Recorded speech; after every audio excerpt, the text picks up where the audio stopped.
All right, I'm trying to get to some Indian ruins today. They're at the top of this mesa. It's called Black Mesa. And the parking area for this site is just right on the side of I-17. I'm not exactly sure how I'd be able to get past this barbed wire though.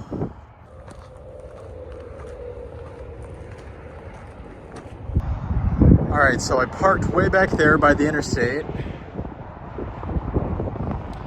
And I just walked up this little dirt road up to this gate where I'm gonna enter and try to make it to the top of Black Mesa.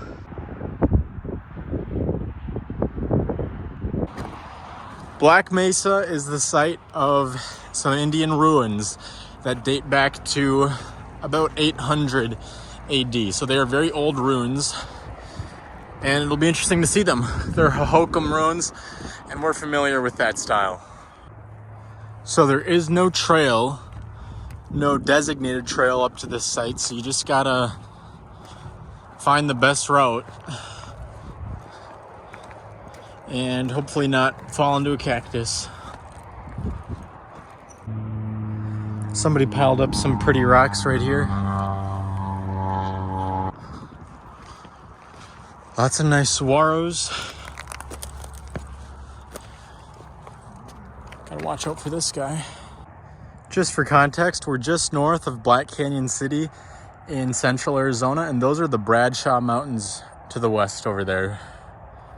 It's a little slow going because it is so dense down here, but we are making progress. There's our destination. Continuing on. Gets a little steeper up here. Black Canyon City's way down there.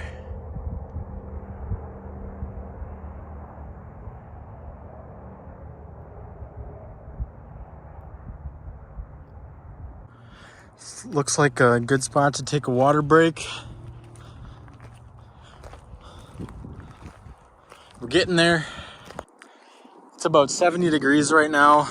Probably more like 65 at this point, but I just wanted to say I can't imagine doing this hike if it was any hotter. And you know, this is the coolest time of year. It's actually Christmas Day, so the sun angle is very low, and we're already getting up toward the evening time. I mean, it's already what, like 3:15, so the sun's gonna set in about 2 hours, but it's toasty already. This is a tough hike. Even though it's getting steeper, it's actually getting easier because it's not as dense with the cactus. It's a little more open up here. This is a nice little drainage. It's nice and breezy in here. And what a beautiful view.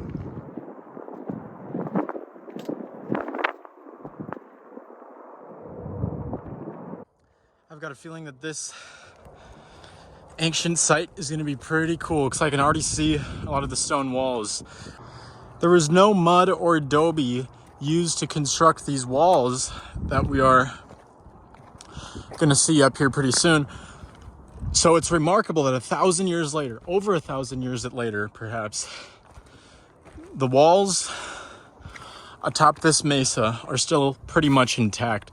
They've survived very well.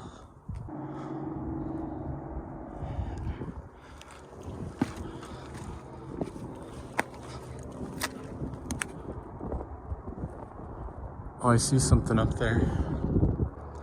I found something right here, a little cross. Just for context again, there's where we came from. There's the car down here.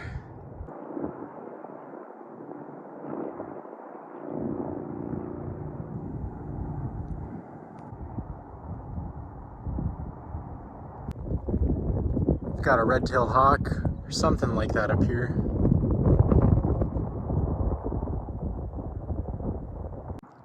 It's almost like that hawk is guarding the hilltop fortress, like he's the guardian. Okay, so we're getting our first really nice view of the walls up here on top of the mesa. So take a look at that.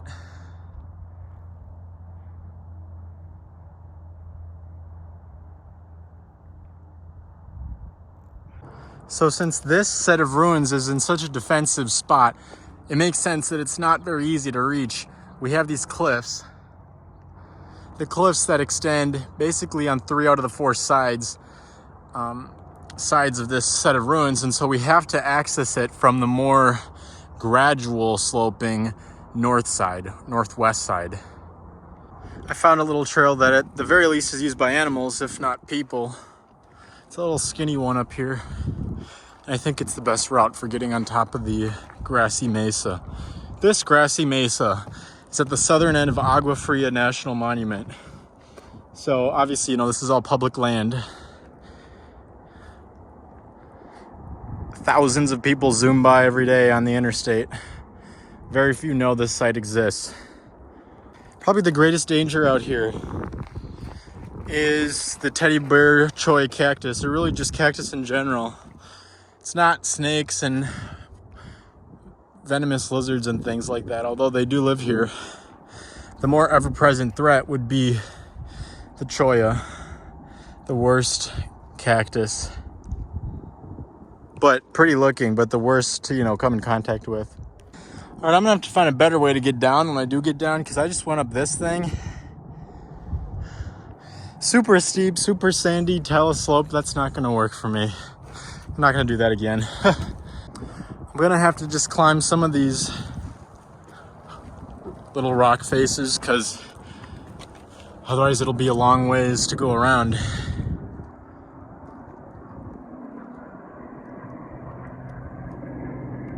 All right, I'm just climbing up these big boulders now. And we're almost there, we're so close. Just gotta get up here. But all sorts of wonderful snakes live in these crevices. That's a nice view. Lots of prickly pear up here. Beautiful, nice and grassy, flat. Oh, very nice. Wow. All right, we made it to the top. Now we just got to explore the ruins. This ground is so soft. Somebody's walked here. All right, here we go. Beautiful. Now, there are the stone walls, the ruins themselves. There are also petroglyphs. The petroglyphs, I think, are on some of the boulders on the southeastern side of the slope. So it'd be down there below the ruins a little bit. But we're going to check out the ruins themselves first. And wow, this is seriously a spectacular view. There's a little butte right here.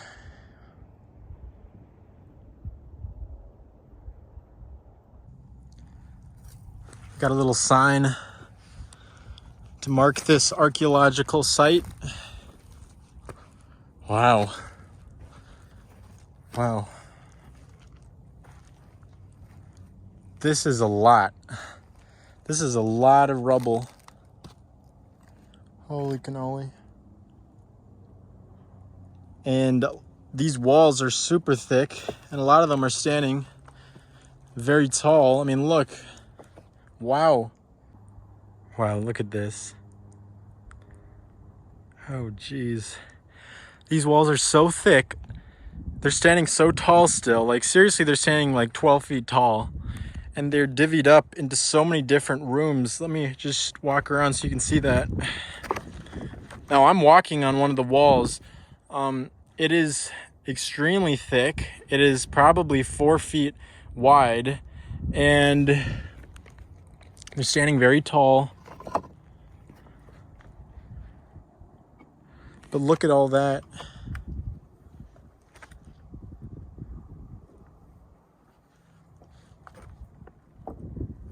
Just walking along this wall.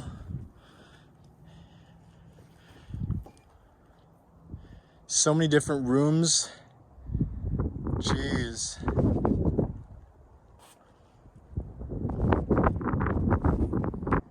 Almost looks like a window right here in this one, doesn't it? So like I said earlier, I mean, if you can imagine the craftsmanship, really, that went into building this place, because they did not use mud and they did not use adobe. That has been, I guess, settled by the archaeologists, These stones were stacked dry, and they stacked them in a way that allowed them to be preserved for so long. And I guess maybe some of them perhaps were cut, I'm not sure, but look at that, it almost looks like nice little bricks.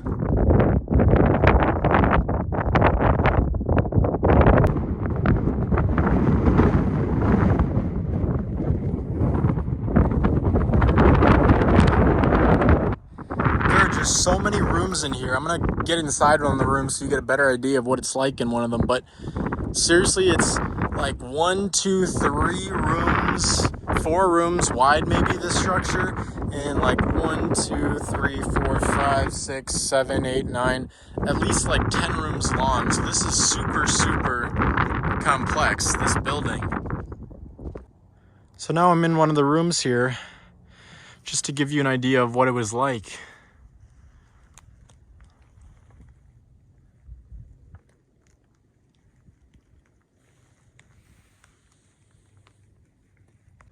Either they had a source of these remarkably flat rectangular rocks, or they fashioned these stones into bricks. And I feel like that's kind of likely, because that would have allowed this stone structure to stay standing for so long, because they fit these stones together so well.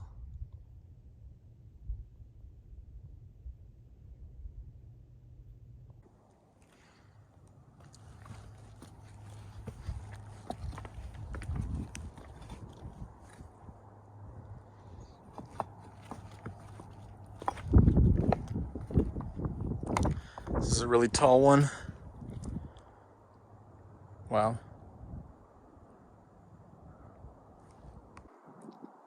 Apparently when this site was excavated, it was hip deep in pottery shards. It was just brimming to the top with artifacts. That's no longer the case, as I guess all those artifacts have been taken and cataloged and everything, but yeah, there was a lot of stuff here.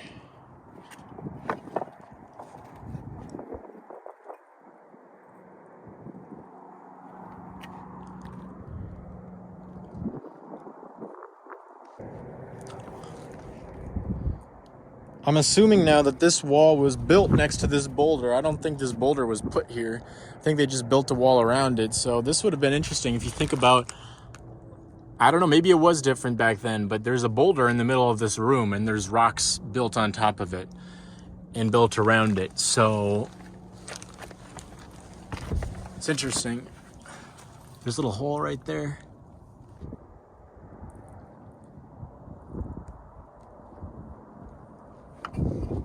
All right, we're gonna go around to the end, the very south side, see what we can see, and then try to get down and see the petroglyphs. Did these little round things in the rock have some sort of purpose? Maybe. I'm not exactly sure what, though. Here's another sort of like little perfect round thing. I'm on the southwest corner right now, and here's a good example of how they used big boulders to their advantage. They used big boulders that were already here, I'm assuming, to help them construct the wall, so they didn't need as much stone and labor to finish it.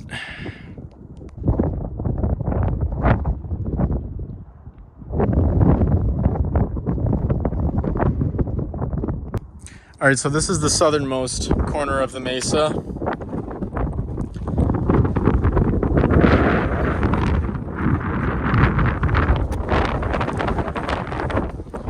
It's quite windy up here.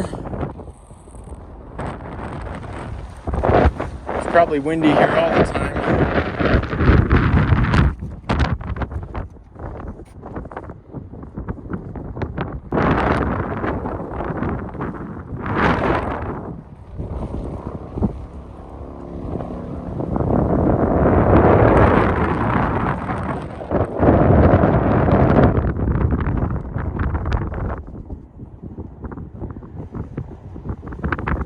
Actually, there's something carved right here, but it looks modern. 193. 1931, maybe? Alright, so there's no easy way for me to get down here to see the potential petroglyphs. So I'm going to have to go around the way I came and go down a more gradual way. And then try to see what I can see.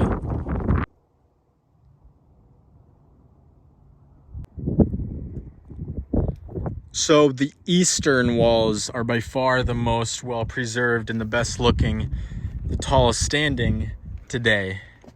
The eastern walls are about 4 feet thick still, and they're very tall, at least 12 feet tall at the highest points. All right, here's the last view of the whole complex of ruins. I'm gonna get down so I can find some petroglyphs perhaps. But again, these are as old as 800 AD. So, you know, over 1,000 years potentially. And they're still in relatively great condition. Built by the Hohokam people. They had actually the most complex irrigation system of any native peoples of North America, including the Mesoamericans down in southern Mexico. They had a very, very advanced irrigation network in the Valley of the Sun, which we're basically on the northern fringes of. Valley of the Sun is where Phoenix is located today. And they harnessed the Salt and the Gila rivers, I believed, to farm corn and cotton, things like that.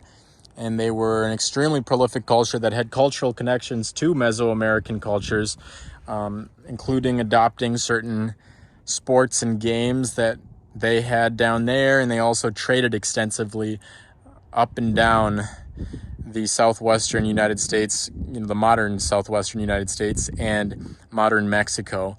And so they traded with people down by the ocean and, you know, people in places very far away. So these people were quite the thing back then. They probably moved out of this area in the first half of the last millennium. We're on the eastern side now looking at this big wall, and this gives you a better idea of how tall it is. It is really, really quite tall. Like I said, probably 12 feet tall.